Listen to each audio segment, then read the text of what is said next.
What's going on, everybody? It is the one and only Q from Retro Q Gamer, back in effect as always, and here we are with episode 9 of our lovely little Quack Experimental Podcast. Don't worry, I promise the name is coming eventually. Eventually. So, before we get into what we're going to talk about this week, I have something funny I like to laugh about. Not my usual kind of thing. I put up a video the other day. It's got a decent amount of views. Last I checked, just before this video, it's at 3.1k. A lot of people disagree with me. I thought that was very funny. I'm not going to retract anything I said in it, or I'm not going to go back in anything I said in it. I just think it's very, very funny in that regard. I'm not going to talk too much about it. It's just in relation to God Galaxy 2.0 and what they're trying to do, what I view it as, and what, based on the dislikes anyway, what a lot of people disagree with me and view it a different way. I just thought that was very funny. Anyway, moving on, we'll talk about our actual first topics. And first up, well, we have some Sony news, but not Sony gaming news, not Sony partnering with Microsoft in some ways, not new game announcements, none of that stuff. Sony are opening a new studio, but there's a caveat to this studio. It's going to be a little bit different. It's not actually a games studio. They're opening a new studio that's dedicated to adapting games, be it, I don't know if it's third-party games, first-party games, or whatever. I'm going to assume it's to work with their brand of first-party IPs, but they're going to be primarily focused on adapting those IPs and games from games to films and TV shows. So that could potentially be really interesting, because Sony do have some interesting first-party titles in that regard. Specifically, the big one that comes to mind for me right now, at least anyway, that's almost perfect for a TV show adaptation, or maybe not adaptation, but maybe a TV show spin-off set in the same world, the same universe, whatever, is The Last of Us. Now, fair enough, we have, well, God, how many at this point? So many post-apocalyptic scenario films, TV shows. Some are zombies, some are nuclear apocalypse, some are all sorts of natural disasters and whatever. But it feels like it would potentially be a good fit. Now, there's so many others that could happen as well, be it first party or third party. Existing stuff, new stuff we don't know about, stuff going forward, whatever it is. But anyway, the big thing to note is they are making that new studio. They are founding that new studio, and the primary focus on it will be adapting games to films and TV shows. No announcements just yet on what's coming first, what they're going to work on or anything, but, well, we'll have to wait and see, I guess, won't we? Now, next up, we have some bad news if you're a fan of certain games, certain series, certain genres, because Nippon Ichi software is in some serious financial woes at the moment. So if you're not familiar with who they are, they make the Disgaea series, is their main claim to fame. It's on multiple different platforms, starting from the PS2, some of the handheld systems, it's on the Switch, the PS4, it's on PC. You get the idea, there's PS3 games and all too. But they're primarily associated with that. But they've put out a little bit of a, well, disheartening news. There's a report going around that says, for at least from them, their actual report, kind of a financial thing. They've said that because of licensing agreements, and they're working on some kind of way to release it as it is, they have a mobile game as it stands at the moment. Now, this mobile game is done, it's finished. However, because of all the restrictions, the licensing and publishing and all as well, the game hasn't released, and because of that, they're making no money off it. Now, the big problem with this is, if you read into the report and all, this company has zero liquidity. They cannot do anything, they can't buy anything, they can't even pay their staff based on the contract that was done for this mobile game. They were 100% relying on all the money from this game to pay their existing staff for creating the game, as well as everything going forward. Paying their staff to make new games, to put on existing content for existing games, or new content for existing games.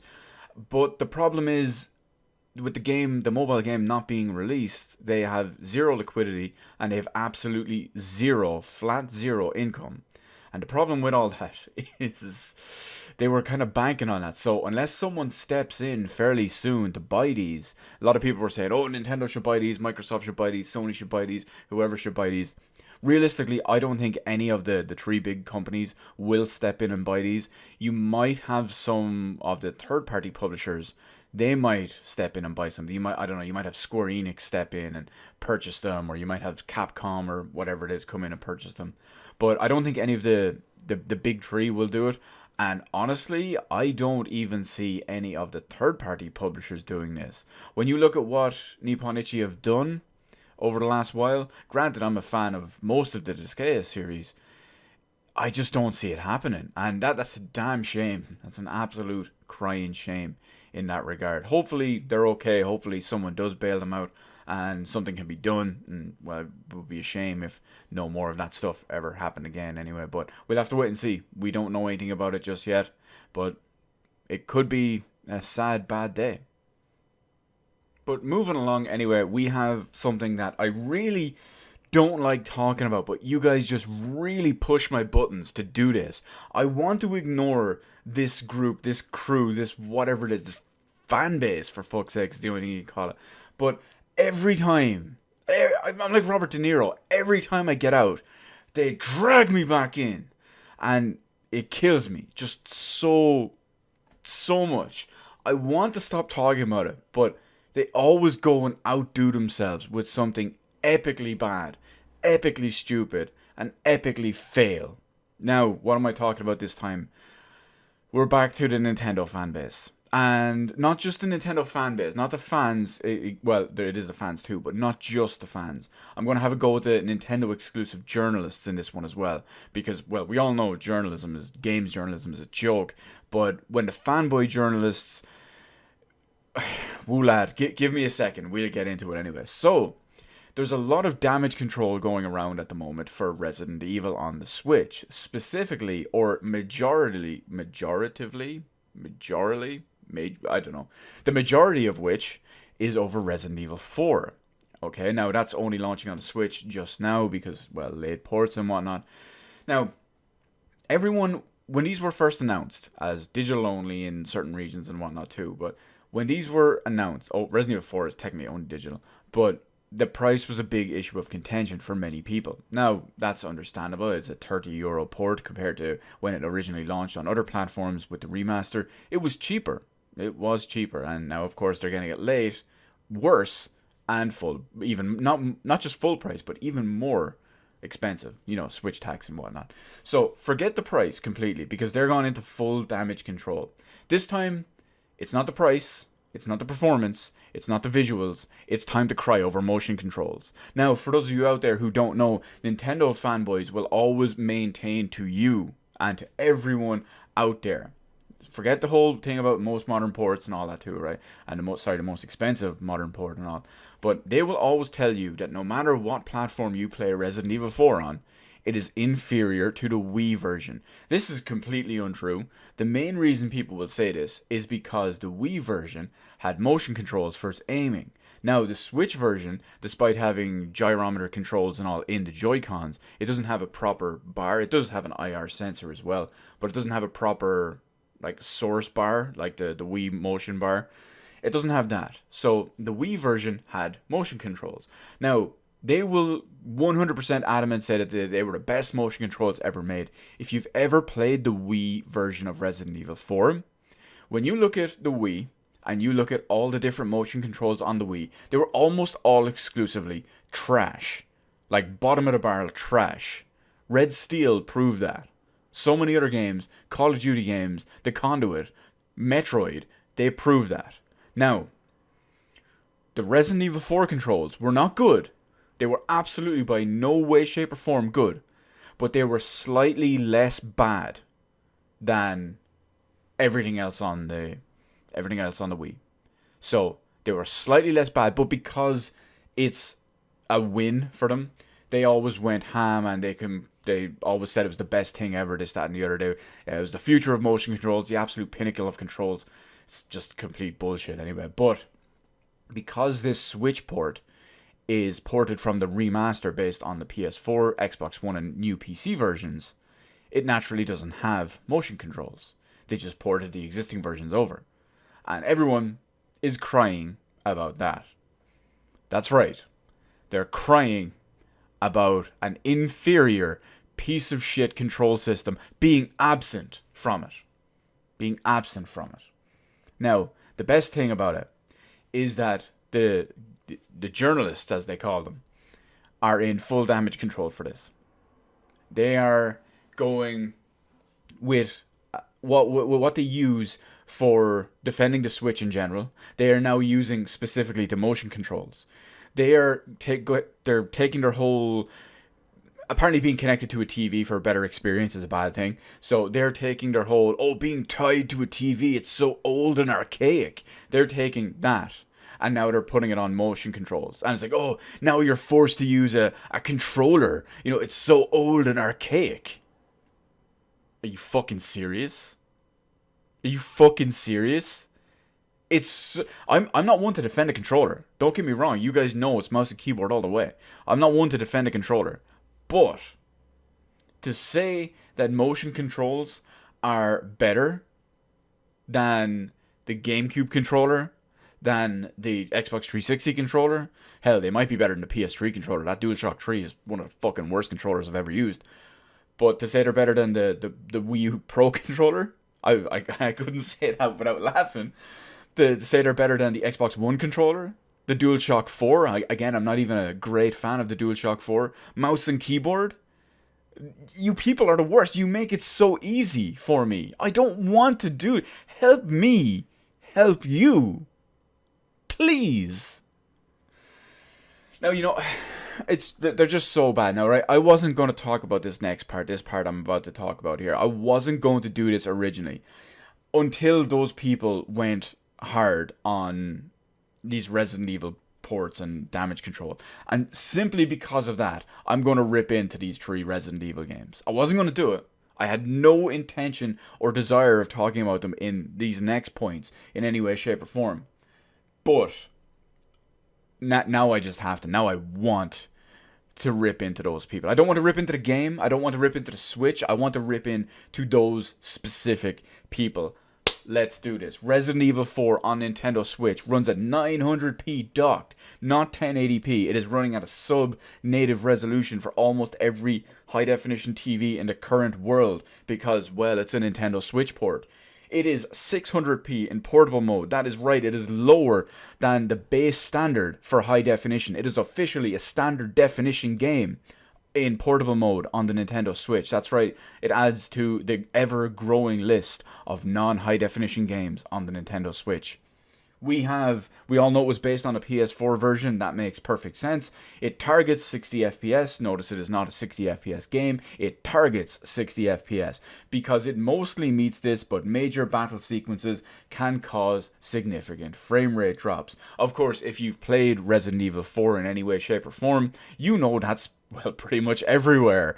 There's whole areas you can just walk into and suddenly the frame rate tanks. Of course, if you've ever played Resident Evil 4, you know that the controls and all are very, very good, unless you're using the shitty motion controls on the Wii, but the regular ones are very, very good. The frame rate and being all over the place does not help that when it's like this. And of course, as usual, it's better performance in handheld mode. It's still not Perfect Lock 60, but it's a better performance in handheld mode. That's, Resident Evil 4 anyway. But we're not stopping there, because all 3 late ports came to the Nintendo Switch this time. We had Resident Evil 4, there was the Resident Evil 1 remake, as well as Resident Evil 0. And of course, them being Switch ports, they all had inferiority problems. Because we have the Resident Evil 1 remake as well. It has some extremely long loading times, to the point where the entire loading animation will complete. You'll just then get a black screen, and you get an extra little loading icon, because it just takes so long to do. It is 1080p docked. I would be extremely surprised if it wasn't, considering that the game is, what do you call it? It's got the still image backgrounds. They're essentially still image. It's not a full 3D polygon environment. It targets 30. Couldn't say that with a straight face. Targets 30 frames per second. And it doesn't keep it, because it has frame pacing issues and, well, some cutscenes, which are usually easier because they're 100% static, don't even keep your 30 frames per second cap. And of course, then we move on to Resident Evil 0, a better looking game than Resident Evil Remake, mind you, because at that point they had got more used to the GameCube when they first came out, and they had pushed the tech a little bit further. But of course, These problems and whatnot have transferred over to the Nintendo Switch in the form of longer loading times. They're still a significant issue. They're actually worse in Resident Evil 0 because it's a technically more advanced game. And it's kind of weird in this one as well because when the animation finishes going between room to room or whatever, you don't just get a black screen and then get the little loading icon. The animation kind of hangs at the end. And that's it. It just kind of hangs. You climb a ladder, you get to the top, and the ladder will just kind of wait there in the loading screen. It would probably make most people think that it's actually frozen and bugged out and glitched or something. And, well, yeah. Enjoy, Switch fanboys.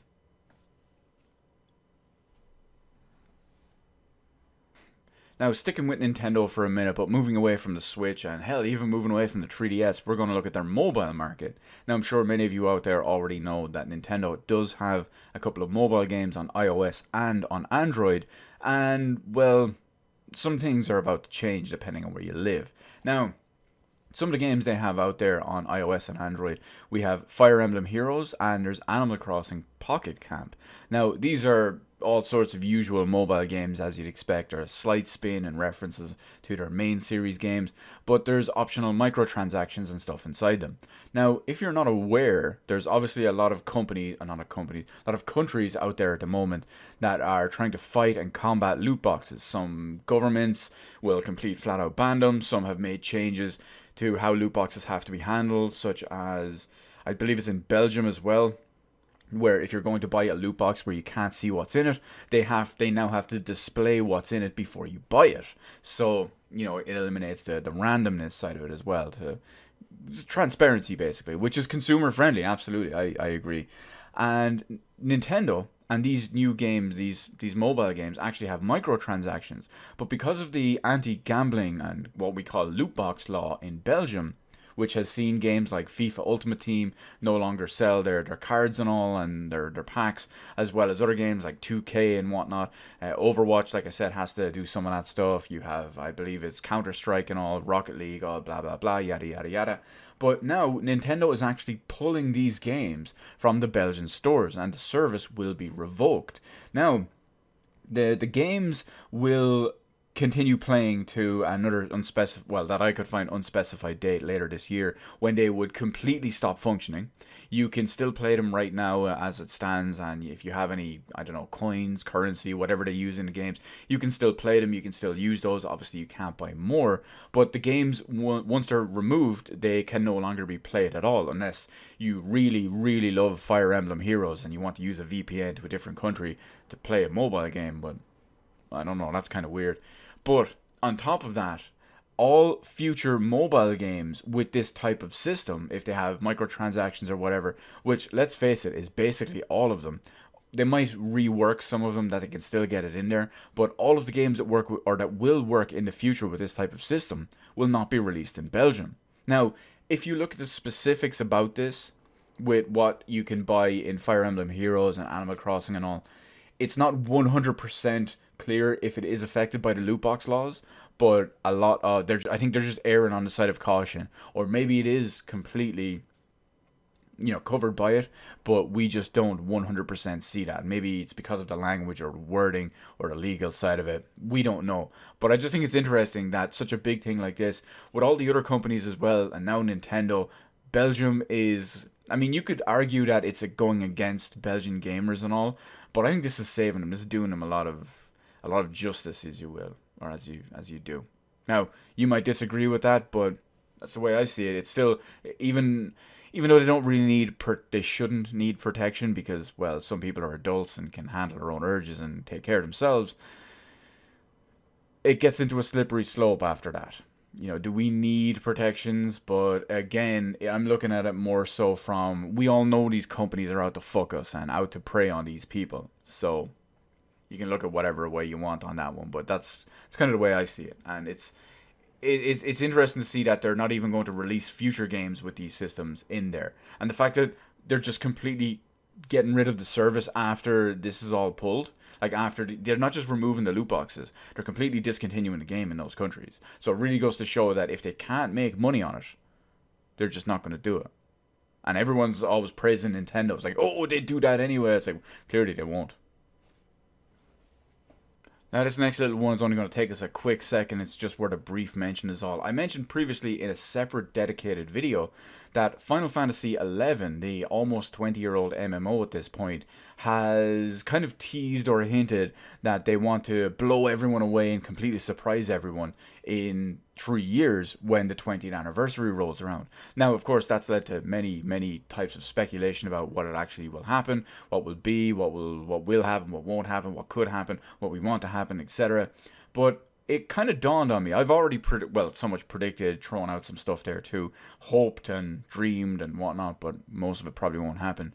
But it just occurred to me, I was scrolling through PC Gamer the other day, and despite one of their many, many, many millions of articles praising the Epic Game Store, they actually had a very interesting article just kind of peppered in there in the middle of it all. It's very hard to find between all those ones kissing the arse of the Epic Game Store, but they had one about World of Warcraft Classic.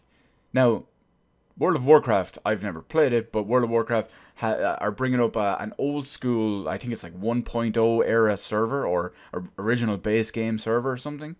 And that was much to the calls from the community to actually release this, because many people, as MMOs have progressed and all, a lot of stuff gets dumbed down and streamlined and whatnot. And many people, we clamor for the days of yore. I'm going to completely agree. I've clamored so many times for the good old days that we've all seen in our favorite MMO. For me, it's Final Fantasy XI. There's so many good old days back at level 75. And what if they were to do a Final Fantasy XI Classic server for the 20th anniversary? I think that would be a big benefit, a big bonus, definitely a complete surprise. But again, the question is like the World of Warcraft one. How would they do it? Where do they pick the exact patch? Where do they pick the exact features? Final Fantasy XI in its base form is very, very light on content.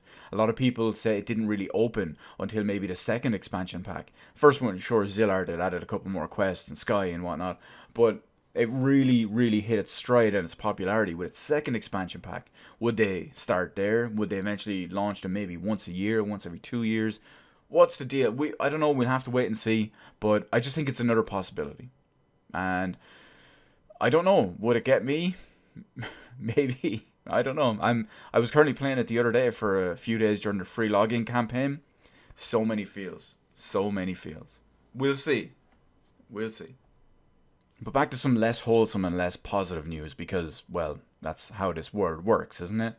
Telltale, that toxic studio that went under, they have a kind of a legacy of games, and those games are available across multiple different stores, ranging from The Wolf Among Us, Guardians of the Galaxy, the Batman series, etc., The Walking Dead. But everyone's new apparent favorite, based on the dislike ratio and views on one of my most recent videos, is GOG. And GOG is being less favorable with the system. Now, all of the Telltale games are going to be removed from GOG by 6 a.m. Eastern Time, May 27th, which is like 2 days after you're going to see this video, depending on time zones and whatnot too. Now, this includes The Wolf Among Us, Guardians of the Galaxy, Hector, Badge of Carnage, the Batman series, Sam and Max series, Puzzle Agent series, Tales from the Borderlands, Strong Bad's Cool Game for Attractive People. Oh, that sounds like my kind of game. No reason. That's my next note. So whoops. So it says that there's also no reason given for why these games are being removed. Now, it's kind of strange, isn't it? Especially because GOG is always praised as the DRM free thing. Now, of course, you could buy them and store them somewhere else and then play them like DRM free later and all. But it just goes to show, this isn't a special dig at GOG. This goes to show for any of them. It really shows the perils of the all-digital future that I've always rallied against so many times at this point. Between stuff like this, when these games are going to be removed and no longer available for purchase on GOG, you can look at some of the other stuff as well that has previously been removed in the past. Some things have been removed, and as long as you already own the license to them, you can re-download them. But there are some things that have been removed that you can never re-download ever again. Usually they're free things, not always the case. Look at PT, for example. When Konami cancelled PT on the PlayStation 4, eventually they removed it from the store. But you could still re-download it if you already had it added to your account. Eventually they removed that. It's now no longer on the PSN at all, even hidden. And if I were to delete that off my PS4 Pro, I could never download that again. So this is really highlighted by a couple of other games too. A couple of years ago, when Konami re-licensed all the X-Men arcade game, they relicensed the Simpsons arcade game, they relicensed the one of the Turtles arcade games, and put them on the old consoles at the time. Scott Pilgrim vs. the World from Ubisoft, I believe it's Ubisoft, is a perfect example of that too. Once those games, they were only temporarily licensed. Once they were removed, you can no longer buy them again. Only people that already have them can re-download them. I believe Ultimate Mortal Kombat 3 is another example on the 360 and PS3. I think that one has it too. But it really just goes to show that the all-digital future is not the favorite. It's not the benefit of the consumer. Sure, there's a couple of benefits and modern convenience, but overall, at the end of the day, we are the losers at the end of it, because the companies, the corporations, the devs, the publishers, whoever it is calling the shots, they win at the end of the day. And that's a bad thing. That's why I love my physical media. Not a good thing. Well, not a good thing, this situation. Physical media is great. Unless it's Switch game cards, because then they're just too small. But speaking of Switch game cards and them being too small, let's look at Team Sonic Racing, the new game from Sonic, the latest Sonic game, even if it is a kart racer, that just released a few days ago. Now, this released on Xbox One, PS4, PC, and of course Nintendo Switch, but naturally, only one of these had a compromised version. Now, it may be a small issue that you might have to look at, but there's multiple different systemic problems coming from it. Let's look at the Nintendo Switch version of Team Sonic Racing. It has no opening film in the game. Now, you may say, okay, it's an opening film. I would have watched it once and then skipped it every other time. Fair enough. Like that's completely understandable. The principle is it gets better. It gets better, okay? It's already an inferior game. Runs at half the frame rate with lower quality visuals, okay? It gets better. We all know that the Nintendo Switch has physical media issues, as we'll call it, with multiple different game card sizes being available, 1, 2, 4, 8, 32, 1, 2, 4, 8, 16, and 32 gig, and of course the 64 gig cards are not available yet. But because of the price of these and their prohibitive nature in cost and securing some of these bigger ones, companies don't want to use them. They don't want to pay these extra exorbitant prices. And sometimes, even if they do, or even if they don't use these, it can push the price up. Now, depending on who you ask and depending on the reports and all, it's never 100% clear, because there's factors that are never, well, that many journalists and other people never fully take into context for the situation.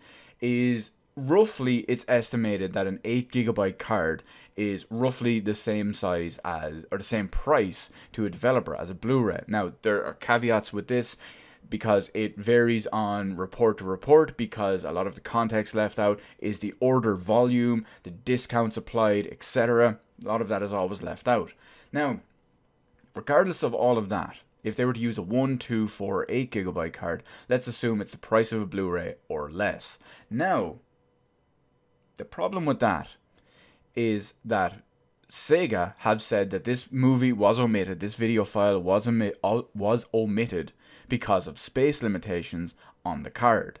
Now, okay, that's a little bit understandable. Most companies, because of the Switch and its limitations, would offer you a download. A lot of games are too big, or they're too big for one of the more cost-effective cards, and they will force you to download the rest of the game.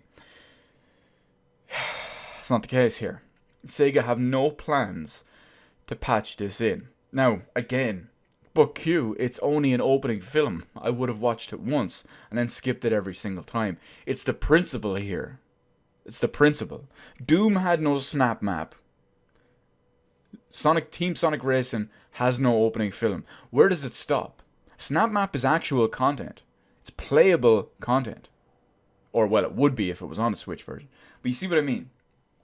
You see what I mean here? But coupled with all of this, all of these problems and all of these issues that I've just listed in this one, Team Sonic Racing on the Nintendo Switch is hit by the Switch tax. It still costs €5 and $5 on most websites that I've looked at, more expensive than PS4 and Xbox One versions. So not only are you paying for you're paying more for an incomplete version of the game, you're also paying for a vastly inferior version of the game as well. If you keep funding this, see, they have you in a catch-22, because if you keep funding this, you tell them it's okay. If you don't keep funding this, they'll just pull their support for their games and you don't get them. So you're fucked either way. It's bad. It's a bad situation. And despite what everyone else will tell you on this, any problem related to physical media on the Nintendo Switch, be it availability, price, companies, publishers, developers using certain cards because of cost reasons or whatever it is, all of this is not Sega's fault, it's not Bethesda's fault, it's not Bandai's fault, it's nobody's fault but Nintendo. They created this flawed system, everyone else has to work around it. I don't care what anyone says, it's 100% their problem, their issue, they created it. No one to blame but them. But sticking with Sonic the Hedgehog for a moment, we have some potential good news. So we all know there's a Sonic film, a live-action Sonic film announced, where they have an extremely questionable-looking Sonic who's made in CG, and, well, he kind of looks like nightmare fuel. But the community spoke out, the director and producer and all, they said, okay, listen, we hear you, we want to make the best Sonic you want, the Sonic you deserve, the Sonic you ask for, the Sonic you grew up with, whatever it is.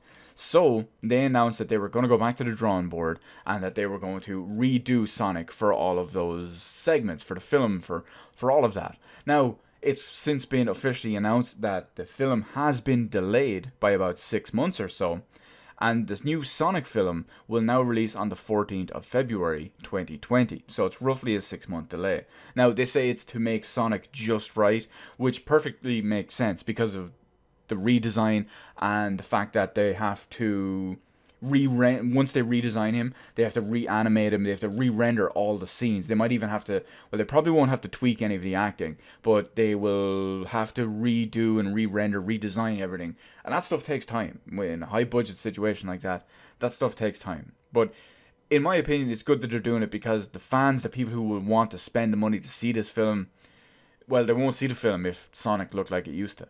But now if he looks like the Sonic we all know and love, maybe we'll go spend it. I won't, but maybe millions of others will. But moving on to a current generation game situation, because, well, we have to move away to Switch to come away and talk about, modern stuff. But we're going to look at The Division 2, my favourite game to talk about, because, well, Destiny 2 is apparently in a nice little lull and there's nothing to talk about there. But Destiny 2, well, The Division 2, wow, The Division 2, okay. Now, the first raid has recently been added to the game on PC and both consoles, Xbox One and PS4.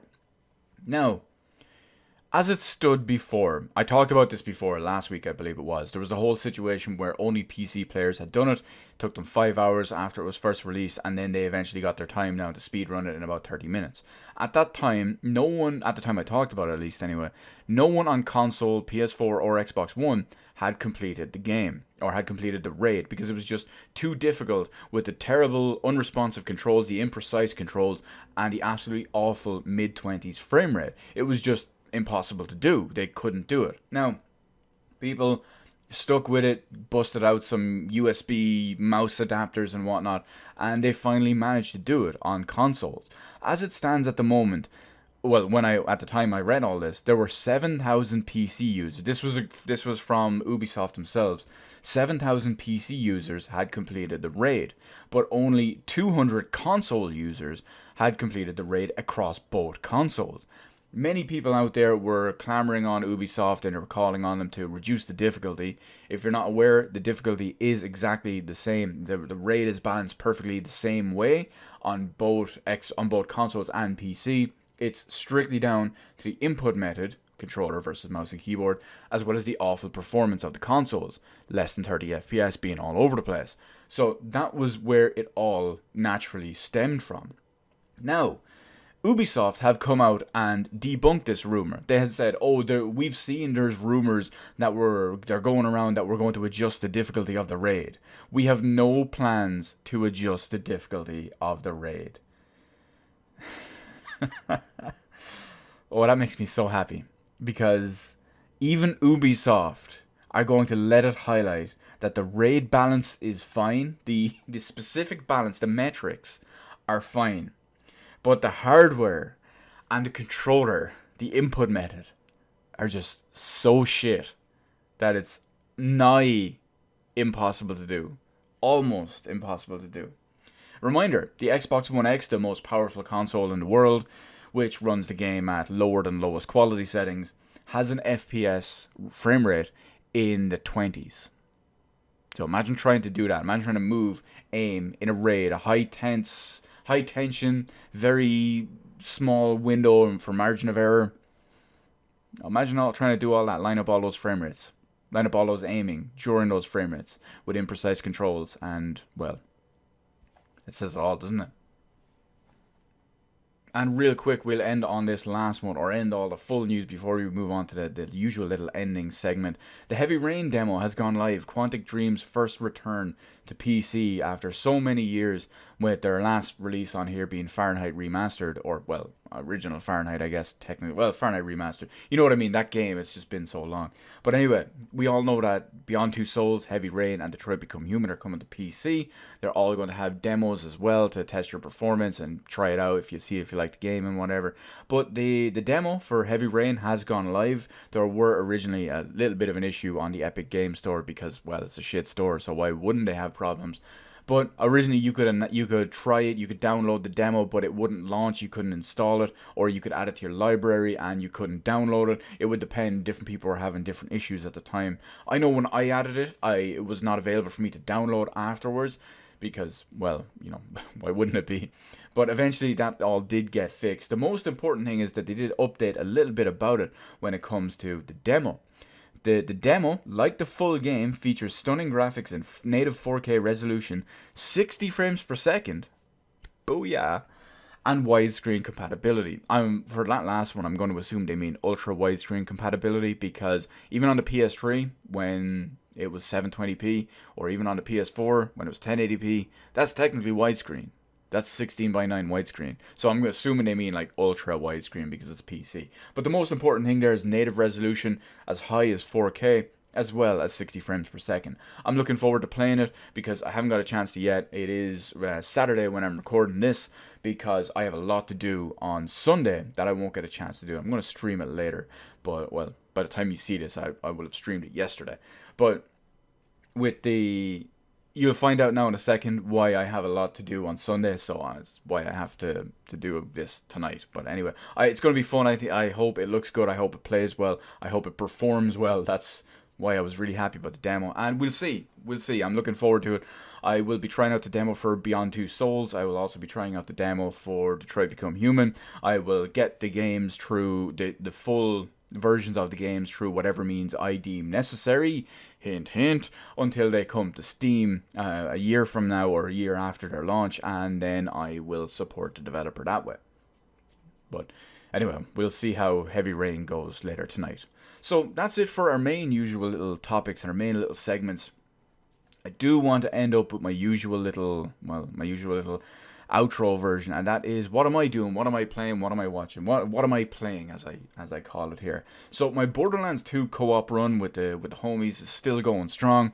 We're almost max level at this point. We're in the mid 60s, and think we're coming up to the end of the game on Ultimate Vault Hunter. But the big thing we're doing is we're not just trying to complete it on Ultimate Vault Hunter. We're going to get to max level. We're going to grind out every mission. We've been hitting every mission on the way. We're going to grind out all the DLCs, all that stuff. We're going to get the best weapons, the best shields, the best grenades, the best relics, the best slots, the best mods, the best everything. Because we are the best of the best of the best It's going to be great. I can't wait. It's still going strong. We have a couple of days off. We have, well, tonight off, possibly tomorrow off, because some people have different real life issues. But we're going to be getting back into it pretty hard, pretty fast in the next couple of days, and I can't wait. I absolutely can't wait. Other than that, there's the Heavy Rain demo. That's coming on stream later tonight. Chances are you've probably already seen it. You joined in the stream last night when I did this versus when you see it. But other than that, I haven't got really too much. I only have two other things going on. I've started Final Fantasy IV again, as I tweeted out the other day as well, with my lovely little overly dramatic intro, if you will. Unfortunately, I was going to play it on my analog Super NT, but my battery within the cartridge died. So I told myself I was going to replace it, but I never got around to it just yet. It's been a couple of days, but I've never got around to it. So, I got lazy. I'm going to admit I got lazy. I connected up my PS2, I hooked it up to my FrameMeister, and I'm just going to play that way.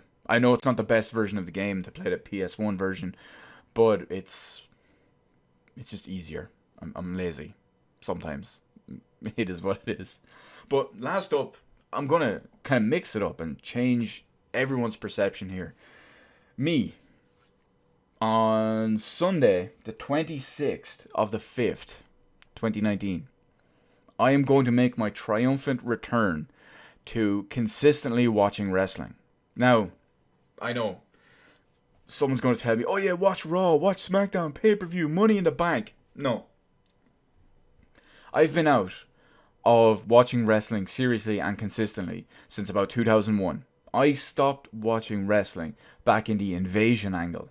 It was kind of maybe 6 months after the Invasion angle. It might not have even been 6 months after the Invasion. It was probably within the first 6 months of the Invasion angle, back in about 2000, 2001, whenever it was, when WCW was bought out by WWF. They were shut down, and some of the roster made it over. There was that angle. That was the angle that was going on, the era when I stopped watching.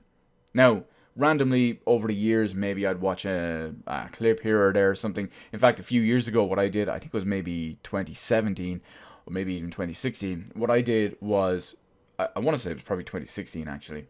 In the first Monday of 2016, I went back and rewatched the first week of Nitro, WCW Nitro, on the Monday night. And then the second week, I would watch the second week of 1996 on that night, third week, etc. Whenever the pay-per-views came in, I would watch them on their appropriate days or in around then, depending on what I had going on in real life. But that was kind of cool. But it's pretty much stuff I'd already seen. I was just reliving that stuff. Now, this is different. This is my triumphant return, in a sense, because I'm going to start watching from their proper first inaugural show tonight. Well, technically the show is tonight, but I won't get a chance to watch it till tomorrow because of the time zone difference and the fact that I have to work tomorrow, so I have to watch it after work, because, why not? I'm going to be watching All Elite Wrestling, Double or Nothing. Now, I watched the precursor. Someone told me I needed to watch All In to understand one or two things here. But I'm going to try to consistently watch All Elite Wrestling, AEW, because with it just starting up, I have no investment or knowledge of pretty much any of these characters, any of these wrestlers. Sure, I know Chris Jericho, I know who Cody Rhodes is. There's one or two others there that I can't think of off the top of my head. But all their storylines and all their characters and their gimmicks and all will probably be completely new and fresh. Or at least they will be to me. And they're probably going to do them differently because it's a different wrestling company. So they're probably going to, if they had existing gimmicks from a different one, they're probably just going to bring in new ones to start for AEW. Now, as it stands at the moment, they only have 3 different pay-per-views planned at the moment. They're spread out a couple of months in advance, or a couple of months apart.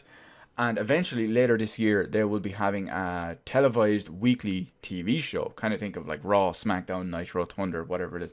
And I'm going to be watching that consistently. Hopefully, anyway. This is all under the assumption that I like what I see and I want to continue watching.